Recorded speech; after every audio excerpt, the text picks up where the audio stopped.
Семей қаласы Жарқын ауылы Жарқын жалпы орта білім беретін мектебінің 9 сынып оқушысы Нұрланова Сабина, Сырбай Мәуленов, соғыстан қайтқан солдаттар.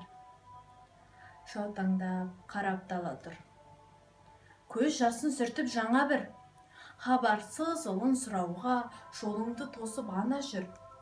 Қанша үйдің ұрлап адамын, қанша үйде сөніп қалды оттар, көрдің бе ұлын ананың соғыстан қайтқан солдаттар.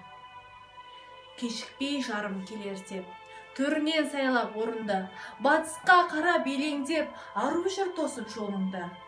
Көтерді бәрін ауырдың, азамат болып ардақтар, көрдің бе жарын арудың соғыстан қайтқан солдаттар.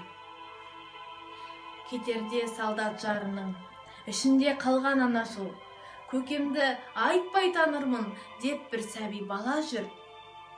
Қайрылмай қалай кетерсің, хабарсыз қалай ол тоқтар, көрдің бе оның көкесін соғыстан қайтқан солдаттар.